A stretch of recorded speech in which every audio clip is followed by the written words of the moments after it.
If you're reinventing yourself and you want a different job in a different industry, what do you love about your current job? What do you love about your current industry? And what do you really dislike about it?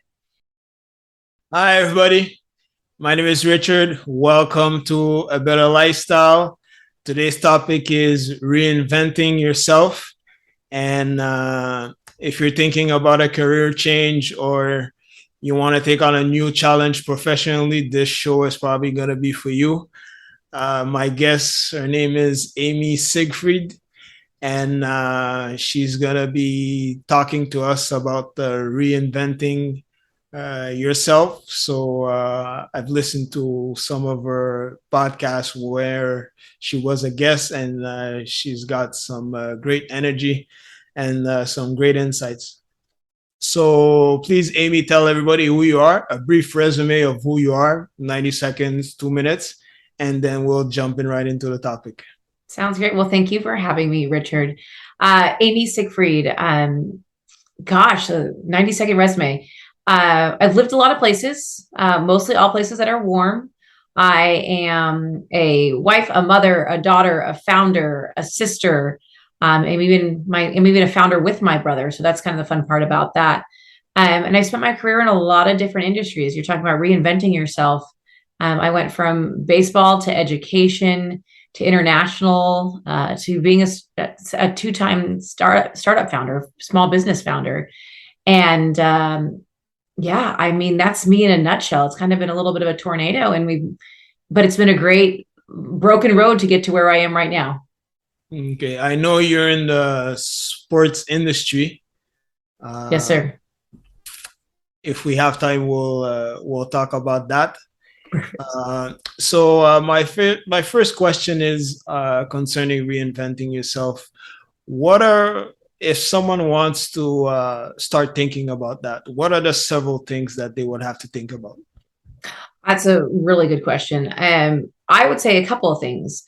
I would spend some time with yourself to really understand what maybe you like. Maybe if you're reinventing yourself, we'll use job as an example. If you're reinventing yourself and you want a different job in a different industry, what do you love about your current job? What do you love about your current industry? And what do you really dislike about it? And that way you can give yourself sort of, I have a friend who's a florist that always says to brides, hate is stronger than like.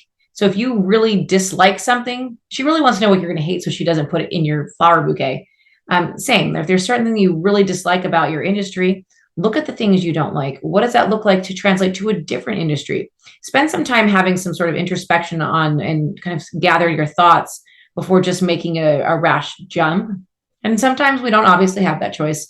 We have to get a new job or something like that. But if you're truly looking to reinvent yourself, keep the job you have while you try to reinvent yourself. That's always was my advice for my mom. But keep that job, but also use the other time that you have to explore new opportunities. Maybe that's education, maybe it's a certificate, maybe it's just purely job shadowing someone in an industry you would like to go into. That would be my sort of, really test the waters, if you will, and see kind of what's out there. Because I mean, everything looks really good when you look at it from a, miserable job or something, but the grass isn't always greener on the other side. So kind of do some investigating and understand really what is out there, but what's going to also, what makes you tick? What does your heart want? Because that's going to help drive you where you want to go and hopefully be happy. Mm. When do you think it's time for someone to reinvent themselves?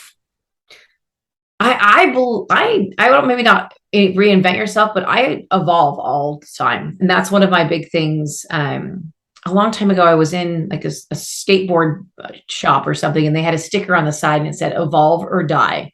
And granted, that's a little aggressive, but I really do think that that evolution and continuing to evolve yourself and continuing to grow and learn makes you, it keeps you young, first of all. But it also continues to give you that drive and that purpose. And so I would say the time, there's never a right time, to be honest. Every time you go to change jobs or whatever that might be, start a business, I'll be the first one to tell you when I decided to make the jump and start last night's game, there's never a good time. When you decide to have a baby, there's never a good time. If you decide to go back to school as an adult, there's never a good time. There's always something happening. So truly the best time that you want to make that choice to reinvent yourself is when you're ready and maybe a little bit comfortable, like you might have a soft landing and you feel prepared. It's never going to be perfect. So make that jump, just do it. I mean, at the end of the day, it will be like Nike, just do it, because it truly, you can paralyze yourself and have analysis paralysis. So just do it. Hmm. What about if someone is fearful of change? What do you have to say about that? I think we're all fearful of changing a little bit. I mean, there's, I don't mind change, but there's always that bit of an apprehension, right? There's always, every time you try something new, there's kind of that, even if it's a food, you're like, oh, this might be weird. And so I would say that, that change, that fear, maybe it's baby steps, maybe it's a small change. Don't change your job or your marriage or where you live. Start with a small, change your routine, get used to change where it doesn't become sort of a scary thing, that it becomes something you get used to. So as you kind of gradually work your way into change, then you'll be able to sort of process it, right? Because I've had a lot of change across mostly my career, we'll call it, or my adult life. And that's okay. I've learned to flex with it, and you've learned to figure it out. And so I think that is a skill. As you change more or fail more or whatever that might be, you become better at it. Sarah Blakely, the founder of Spanx, talks a lot about how her dad used to have them sit at the dinner table and say, "What did you fail at today?" And he was disappointed in you if you didn't have an answer.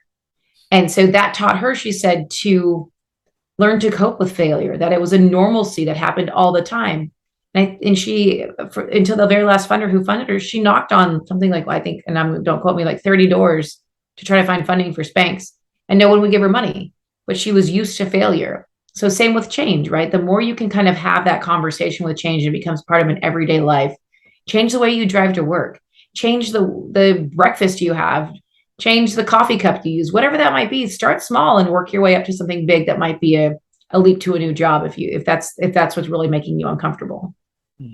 My next question is probably going to be a little bit similar. It's about coming out of your comfort zone.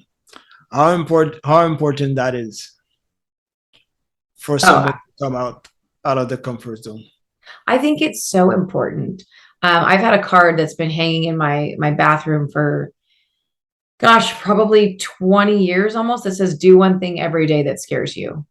And that truly, sometimes that scare you might just be getting out of bed. And some days that's doing something huge, big, and bold. But there are days where I remind myself when I don't want to do something. And it's not like I don't want to, answer this email, but it's like, if you're truly kind of paralyzed and scared to do it, just do it. I mean, what's the worst that's going to happen? Someone says no, or whatever that might be. Like, the repercussions are always so small, and taking that leap and trusting yourself enough to make that leap is a huge asset. And there are, like I said, there are many days where I sit there and say to myself, okay, do one thing that scares you, and that might be it. And so I that's my thought on getting outside your comfort zone, because if you stay comfortable, you're never going to get that dream you want, right? So whatever you're seeking, whether that's you want to be able to run a 5-minute mile, you want to be able to get this new job, you want to be able to get a job that makes enough money that you can buy a new car, whatever that might be. If you don't get outside your comfort zone and do this, you just keep doing the same things you're doing right now, you're never going to reach that dream. So why not? Why not take that leap and take that jump to accomplish what you want? At least that's my 2 cents. A lot of people are afraid of judgment, like what other people are gonna say and think. What's your take on that?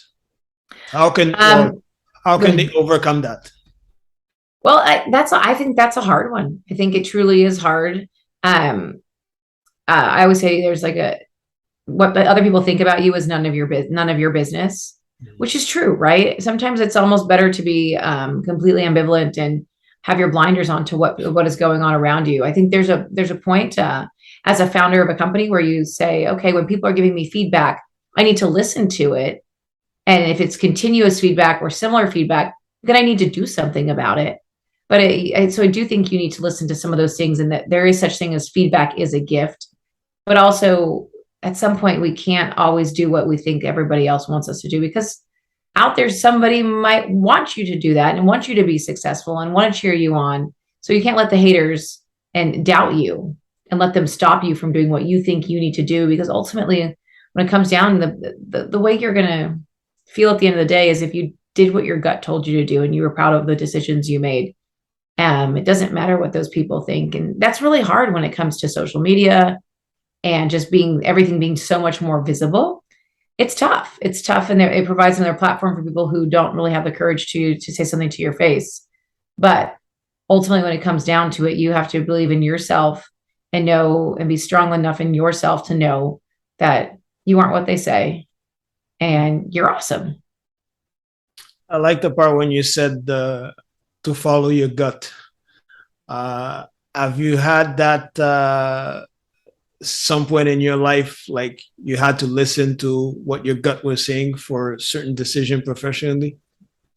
Oh, I would say, oh, for sure. I think there are a lot of times where I really do just go with my gut. And it's kind of funny. I mean, last night's game is founded. It's my brother and I are the co-founders. And a lot of stuff we do is by the gut reaction of like, okay, this is what you think too. Okay, let's do it, because we don't have to have time. Sports moves quickly and things come out quickly and you need to really put stuff out there or whatever that might be. And sometimes we say, what's your gut say? And sometimes it's no, sometimes it's yes. And we really do that quite a bit. And I would say a lot of partnerships that I've entered into with different companies is sort of just this feels right. And anybody who's listening, who's been a parent, knows that you use your gut reaction all the time. I mean, I use it all the time to think like, okay, this is the time that they should get in trouble versus not, or this is whatever that decision might be. And I think that I truly think that your gut is just your brain telling your body a feeling, so it knows to react. Is reinventing yourself and rebranding are the same thing? No, I don't think so at all. I look at a rebranding, it might be the makeup, if you will, right? It's the makeup, it's the imagery, it's the clothes on your body. That is, to me, is a rebranding, where reinventing is an internal regeneration of a little bit of your soul and who you are.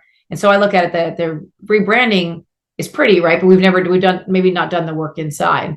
That reinventing is truly that inside work that makes maybe the outside even look rebranded, because you're a whole new person. And so I would say that the reinventing is the inside, where rebranding would be the outside. And from a business standpoint, if a business owner, someone who owns a business or is in the business world, how would they go about reinventing themselves or rebranding? Are you speaking of as the owner? The owner is themselves or the company? No, the company itself. I think that's a hard one. And I will say that my time in baseball, our team changed colors. So to change team colors as a Major League Baseball team is a lot of work. It's a lot of heartache, right? Because there are a lot of fans who own all the gear and the other colors and are really upset about changing the colors. So you look at the rebranding is a lot easier. It's obviously still challenging, and there are parts of it that are painful, but the rebranding is certainly a lot easier. One of the things that I think, depending on the company side, our company, is the name, right? You are your name. And so to change your name and all those things is to reteach people who you are. Now, rebranding, I think, is a maybe a whole nother thing, because depending on really how much you reinvent yourself, if you're completely changing the core of your business, that's tough, right? If you're in production and all of a sudden you're making phones and now you've decided to make lipstick, that's quite a big change, and you're going to have to do a lot of work to reinvent yourself. But if you look at probably every time a new CEO comes in or a new president of a company, in some ways they do reinvent themselves on maybe a smaller level, right? They might change the core values of the company. They might just change the way the executives act, because they're watching how their leader's working. And so you can talk about that's a reinvention, maybe not always in a good way, and sometimes it is. but you're sort of reinventing that internal system of personnel. But obviously, if you're doing an overhaul and reinventing your entire business and maybe your product line, then that looks a little bit different and maybe a little more sticky. Hmm. Uh, what mistakes you see still on the business side? What mistakes do you see companies make, like when it's time to rebranding or reinventing themselves? That's a really good question. I would say the ones that I'm thinking about the top of my head is not listening to feedback from your fan base, your clients, whatever that might be. Listen to them and understand what they want instead of just control alt deleting and going to do something you think that they want. Make sure it's what they want and it's what they need. And that communication also determines if that's truly what should be done. Is that maybe the best route to do that? So I would say that would be a huge mistake. And I would also say not committing fully, sort of doing it halfway or maybe a light rebranding or reinvention. You got to be all in, right? We can't drive our car and walk at the same time. Like, it doesn't work that way. So you've got to be all in, because otherwise it's confusing to people. So I would say those are two of the bigger mistakes that I've seen is not really gaining and listening to feedback, and then not just going all in and doing it. Hmm. And in your journey, everything you've seen, like everything you've went through, like professionally, your whole journey, have you seen people or organizations that did a good job at rebranding themselves, or I mean, reinventing themselves, that they were a success? That's a really good question. Let me think real quick. Um, One that kind of comes off the top of my head. Um, trying to think if there's anybody else I could think of. I'm a avid user of Rent the Runway, which is you basically rent clothes, and that way, as opposed to buying them. And I've seen them kind of over the years since I've been with them for a very long time as a customer. Um, I think they've done a good job of rebranding logo wise and those kinds of things. But what I really think they've done a good job is creating the messaging about the sustainability of their product. So as opposed to buying something, you renting it then saves the earth in XYZ different ways, right? They talk about the carbon output and different things. And so they've done a really good job of starting it as and kind of as clothing. And yes, it's great. You don't have to buy shop, but they've done a great job of morphing that into not only color schemes and changing logos and that kind of stuff, but really into the taking on that sustainability note too. So I think they've done a really good job about it. I'm trying to think if I can't think of anybody for the life of me else. I know they're out there, but I can't think of them off the top of my head. You know what would be the interesting one, and I don't know enough to really completely talk into it, but you look at Starwood, right? We had Marriott and Starwood hotels, hotel chains, and the hotel brands, and they when they merged, I think they've done a nice job as a user of their or a guest at their hotels.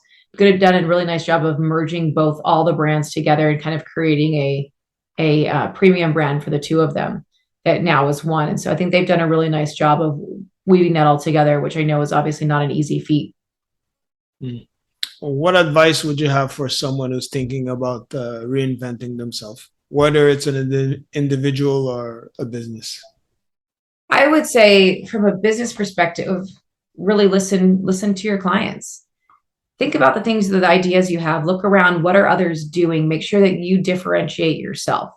That's a big thing I see when presented companies and up for investment, is that people really haven't vetted their product to see if the market needs it, and they also haven't found a way to make themselves different if there's someone else on the market. That is the biggest thing I think that companies don't do well. So if you look at reinventing yourself, what does that look like? What do you need to do the research wise? Because you're truly, I mean, essentially you're kind of um almost starting over, like, right, you're rebranding. You might as well make a new business model and really kind of work through some of those things, your messaging, your pricing, whatever that might be.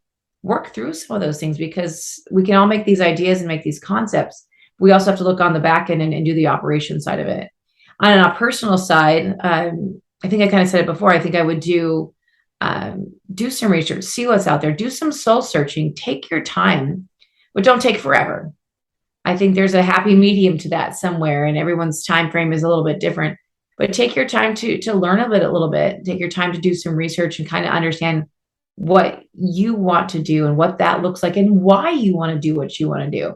I think that's a huge piece of it too. What about that is really driving you, and are you being driven by the right reasons? Uh, Self-awareness is a good thing too. What do you Absolutely. what do you have to say about that? Well, this is actually, I was like talking to someone about this today. I think there's almost sometimes it can be too much self-awareness. There is this capacity to, know how to, I don't want to say behave because that's not the right word, but like know how you act in situations and certain things and know how you resonate. Are you the person who shows up to a party and has had way too much to drink before you got there? That's like the self-awareness of, we should certainly be aware of those things. We should be aware of how people are reacting to us at the office. If we're always getting the same pushback from people or this same attitude or same characteristics, then what are we doing wrong? Maybe it's not them, maybe it's us.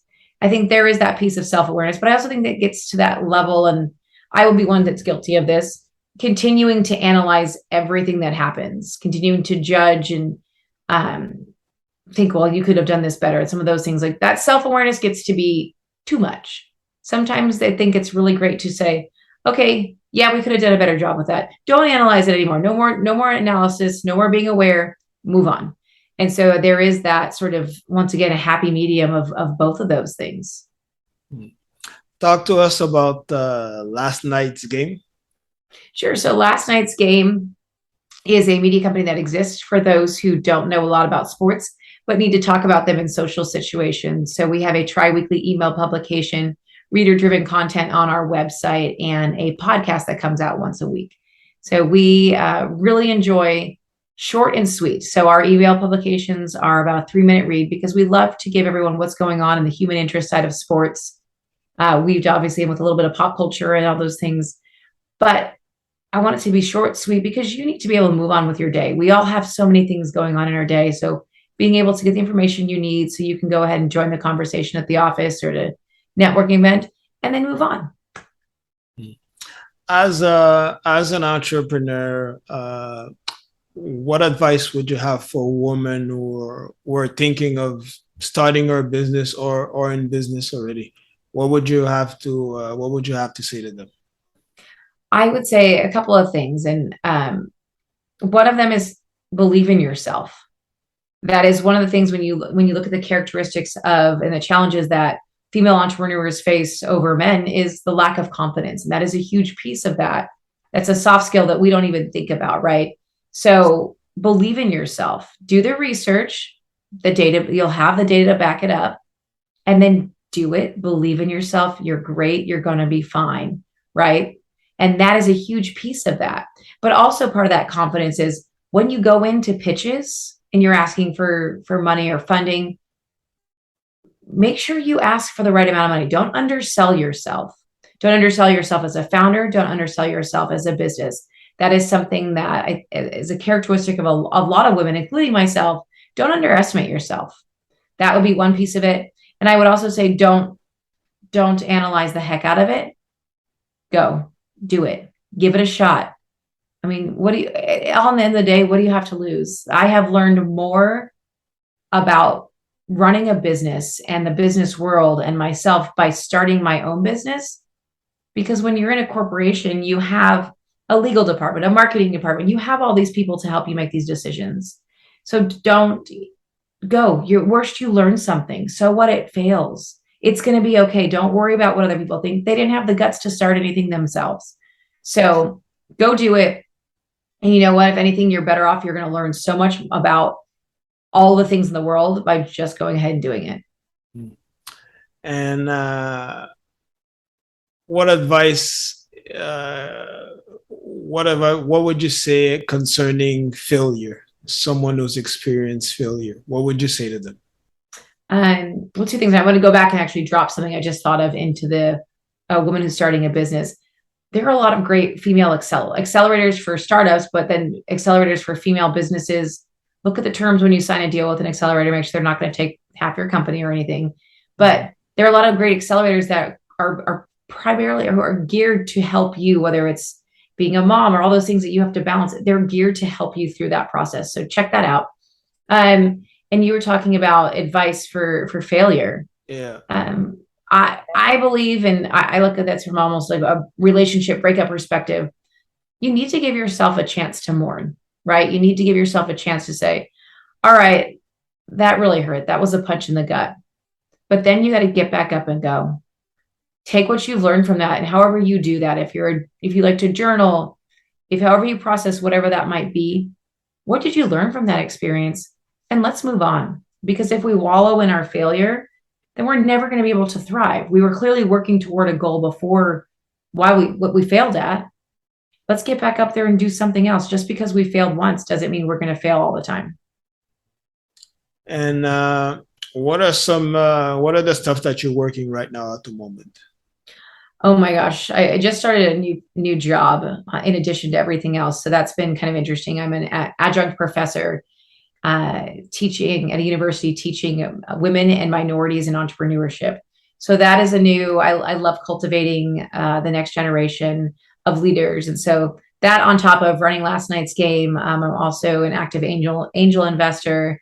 I have a 3-year-old. It's just all the things that you throw a couple jobs on top of each other. So working on a little bit of everything, but ultimately, truly working on building this great community of sports, soon to be sports lovers, and next generation of leaders, and kind of piecing them all together. Last question on a light note. Sometimes I like to ask my guests that question. If you weren't doing what you were doing right now in the sports industry, what would be the ultimate career choice? Without knowing anything about the back end of any of these jobs, I would say when I was a kid, I always wanted to grow up and be Katie Couric on the Today Show. That was my ultimate goal. But now as I'm an adult, I think it would be really kind of nice to be one of those people who tests out all the hotels and sees if it rates them, like the person who does the rating, because that sounds like a great way to go and enjoy different countries and do different things. So that, like I said, notwithstanding all the back end stuff of the work and the flying and the salaries, those two things sound like they'd be a lot of fun. Where can people find you on the internet or social media if they want to get in contact? Perfect. So our website is lastnightsgame.com. Our podcast is called Sports Curious, and we are on Apple, Stitcher, and Spotify. And then we are on all social media platforms, but definitely I'm the person who is all over the Instagram account. I am the one reading the DMs. So you can check us out at Last Night's Game. Great. Any last words you would like to ask concerning everything we talked about? No, I would just say I truly think if you're listening to this and you're looking to make a leap of some sort of reinvention or evolution of yourself, do it. I mean, there are so many great things out there, and you can continue to grow to be a better version of you. And why wouldn't we all want to do that? Go get them. Great. Nice. It was nice to have you, Amy, on the show. Thank you. I was very happy that you accept my invitation, and it was nice meeting you and talking to you. So the same way that I heard you on the podcast is the same thing that it's the same energy. So I really liked it. Thank you everybody. Thank you everybody for watching and listening to this podcast. Welcome to A Better Lifestyle. My guest was Amy Siegfried, and my name is Richard. And thank you very much once again for listening. And I'll have the information if anybody wants to reach her. I'll have the information, the show notes, at the end of the recording. So thank you, everybody, and we'll see you on the next episode. Bye. Thank you, Amy. Thank you. No problem.